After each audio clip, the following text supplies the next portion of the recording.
Hello प्यारे बच्चों, good evening. मैं अजीत सोनकर। आप सभी लोग मुझे जानते होंगे और मैं अपने यूट्यूब चैनल ATS सोनकर में अब क्लास 9, 10th, 11th, 12th की वीडियो बनाना स्टार्ट कर रहा हूँ। तो आप सभी लोग अपने दोस्तों से शेयर करें जिससे मैं लगातार वीडियो बनाता रहूँ। आज बच्चों हम क्लास 9th का चैप्टर 1 नंबर सिस्टम स्टार्ट कर रहे हैं, जिसमें आगे हम कुछ डेफिनेशन पढ़ेंगे, फिर उससे संबंधित क्वेश्चन, ऑब्जेक्टिव क्वेश्चन सॉल्व करेंगे। ठीक है बच्चों, तो आगे बढ़ते हैं बच्चों। आज हमारा टॉपिक है नंबर सिस्टम, जिसमें सबसे पहले हमारा आता है प्राकृत संख्या। तो आप सभी को पता होगा कि प्राकृत संख्या क्या है।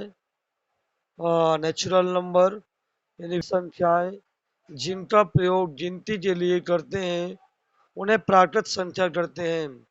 प्राकृत संख्या को अंग्रेजी के बड़े अक्षरों एन से प्रदर्शित करते हैं। तो प्राकृत संख्या को बच्चों आपको अंग्रेजी के एन से प्रदर्शित करते हैं, एन से। और एन बराबर क्या है? एन को हम natural number 1 2 3 4 5 dot dot dot, यानी जितनी भी संख्या हम गणना के लिए प्रयोग करते हैं, यानी गिनने के लिए प्रयोग करते हैं, उन्हें हम प्राकृत संख्या कहते हैं, यानी नेचुरल नंबर कहते हैं।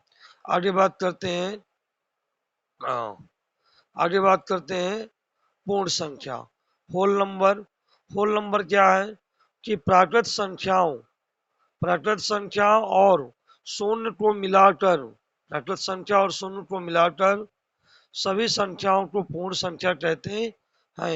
यानी प्राकृत संख्या और शून्य को मिला देंगे तो हमारा पूर्ण संख्या बन जाएगा। होल नंबर हमारा क्या है, और इसको हम डब्ल्यू से प्रदर्शित करते हैं, 0 1 2 3 4 5 6 7 डॉट डॉट डॉट। ये हमारा हो जाएगा पूर्ण संख्या। आगे बात करते हैं बच्चों, आगे बात कर रहे हैं पूर्णांक। आगे हमारा है पूर्णांक। पूर्णांक यानी ऋणात्मक संख्या, शून्य और धनात्मक संख्याओं को हम क्या बोलते हैं? पूर्णांक कहते हैं। ऋणात्मक संख्या, शून्य और धनात्मक संख्याओं को हम पूर्णांक कहते हैं। पूर्णांक को जेड से प्रदर्शित करते हैं। जेड इक्वल टू क्या होगा?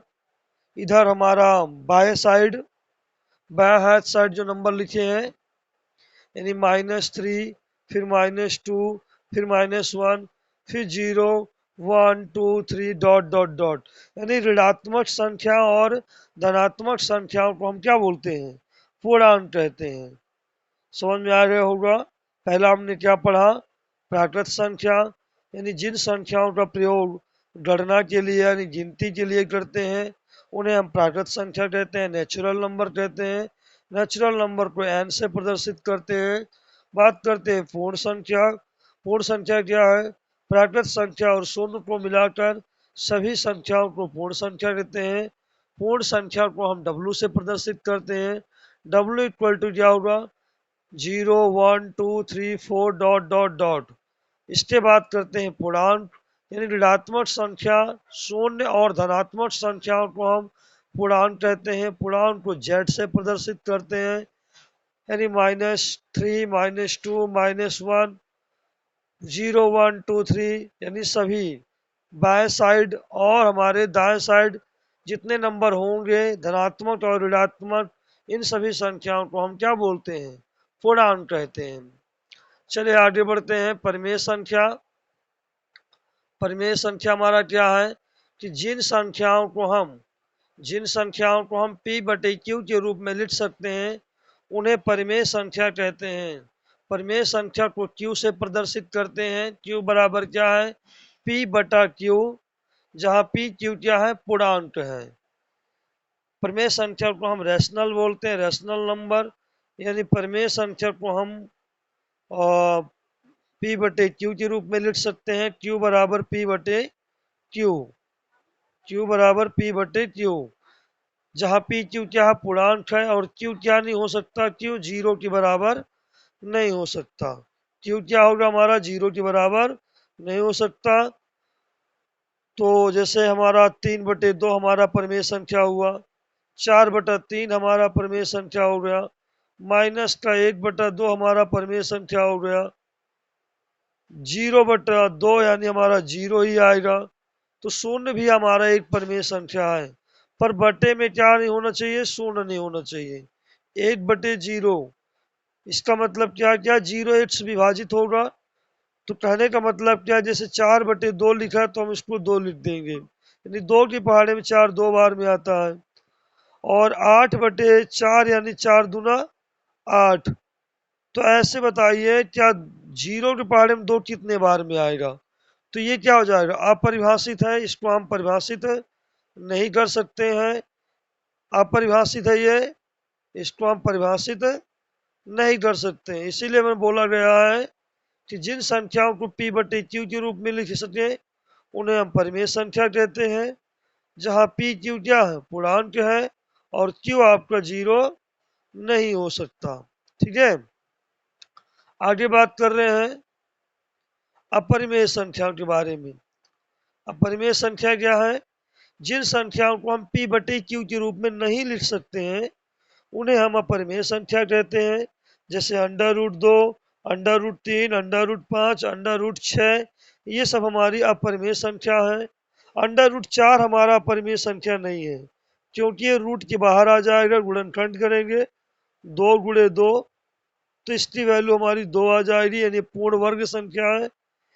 तो हम कह सकते हैं √4, √9, √16 ये हमारा अपरिमेय संख्या नहीं है, यानी परिमेय संख्या है। ठीक है, अब बात करते हैं बच्चों वास्तविक संख्या। वास्तविक संख्या क्या है कि परिमेय और अपरिमेय संख्याओं को मिलाकर जो संख्या हमें प्राप्त होगी उसे हम अपरिमेय वास्तविक संख्या कहते हैं, रियल नंबर। रियल नंबर को हम आर से प्रदर्शित करते हैं, आर से परिभाषित करते हैं, आर से परिभाषित करते हैं। तो समझे आपने, नेचुरल नंबर प्राकृत संख्या, नेचुरल नंबर यानी प्राकृत संख्या, फिर पूर्ण संख्या, फिर पूर्णांक, परिमेय, अपरिमेय, वास्तविक संख्या। इतना आप कुछ पढ़िएगा और इसको समझिएगा। ठीक है, आगे नोट में आते हैं अन्य संख्याओं के बारे में। कक्षा 6, 7, 8 में आप पढ़ के आए हैं सम संख्याएं, यानी वे संख्या जो 2 से पूर्णतः विभाजित हो जाए उन्हें सम संख्या कहते हैं। या दूसरी पहचान है कि जिनके इकाई के अंक में 0, 2, 4, 6, 8 हो उन्हें सम संख्या कहते हैं। जैसे 12 आपका क्या है, सम संख्या है। 34 आपका क्या है, सम संख्या, इकाई में क्या है, 4 है, 2 है। 232 आपका क्या है, सम संख्या है। 204 क्या है, सम संख्या क्या है। 308 सम संख्या, यानी इनकी इकाई में 0, 2, 4, 6, 8 आ रहा है, यानी सम संख्या है और ये 2 से विभाजित होंगी। इसके बाद बात करते हैं विषम संख्या।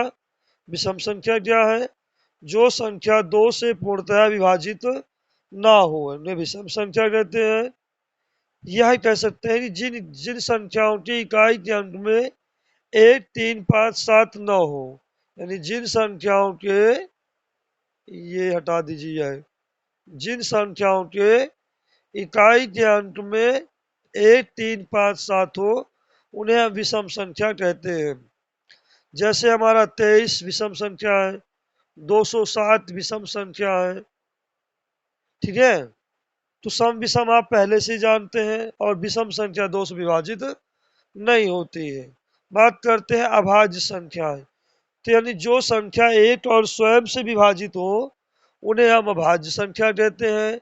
2, 3, 5, 7, 11, 13, 17, 19, 23, 29, 31, 37, 48, 43, 47, 53, 59, 61, 67, 71, 73, 79, 83, 89, 97, ये सब क्या है, अभाज्य संख्या है। ये स्वयं से विभाजित होंगी, किसी अन्य संख्याओं से विभाजित नहीं होंगी। ठीक है, ये स्वयं से विभाजित होंगी, और जो स्वयं से विभाजित होंगी उन्हें हम अभाज्य संख्या बोलते हैं। तो 8 से 50 तक में हमारी 8 से 50 तक में हमारी 15 अभाज्य संख्या है। कितनी है? 15। और 8 से 100 तक में हमारा कितनी अभाज्य संख्या है? तो 25 है। ठीक है, 8 से 50 तक में 15 अभाज्य संख्या है और 8 से 100 तक में 25 अभाज्य संख्या है। तो जो संख्या स्वयं से विभाजित होंगी उन्हें हम अभाज्य संख्या कहते हैं। आगे बात करते हैं भाज्य संख्या। भाज्य संख्या क्या है कि अभाज्य संख्याओं को छोड़कर सभी संख्याएं क्या भाज्य है। जैसे हमारा 10 क्या है? ये अभाज्य को छोड़ के है, ये 2 से विभाजित हो जाएगा, 5 से विभाजित हो जाएगा, तो ये अभाज्य भाज्य है। जैसे हमारा 18 2 से विभाजित हो जाएगा, 3 से भी हो जाएगा, 6 से भी हो जाएगा, 9 से और 18 से, तो ये हमारा अभाज्य संख्या है। समझ में आया? भाज्य और अभाज्य। अब बात करते हैं सह अभाज्य। ठीक है, अभाज्य गुणनखंड क्या होते हैं? जैसे आपका 20 है, 20 का गुणनखंड करेंगे अभाज्य संख्याओं से तो 2 के पहाड़े में 20 10 बार में, फिर ये 5 बार में और ये 5, तो यानी 10 का अभाज्य गुणनखंड क्या होगा? 2 गुणे 2 गुणे 5, सॉरी, हाँ 20 का बात कर रहे हैं हम, 20 की बात कर रहे हैं। तो 20 का अभाज्य गुणनखंड क्या होगा? 2 गुणे 2 गुणे 5। तो अभाज्य गुणनखंड आपको आता है। ठीक है, तो सह अभाज्य क्या है? यानी जिन संख्याओं के उभयनिष्ठ अभाज्य गुणनखंड क्या हो? एक हो। यानी उभयनिष्ठ मतलब जो दोनों में गुणनखंड कॉमन मिले।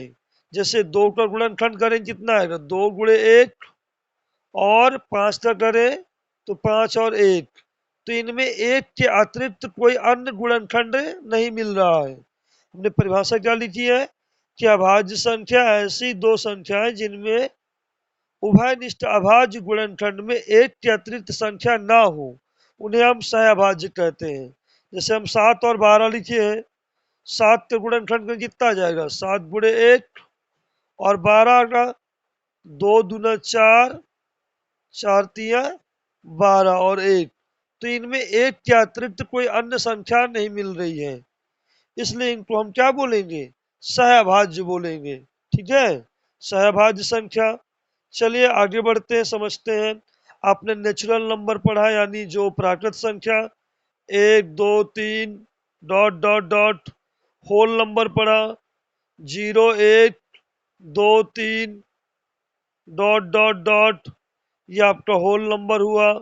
ठीक है, इंटीजर की बात करें, पूर्णांक बात कर रहे हैं, तो ऋणात्मक धनात्मक यानी -3 -2 -1 0, फिर 1 2 3, यानी धनात्मक ऋणात्मक और शून्य के सभी को हम क्या बोल रहे हैं?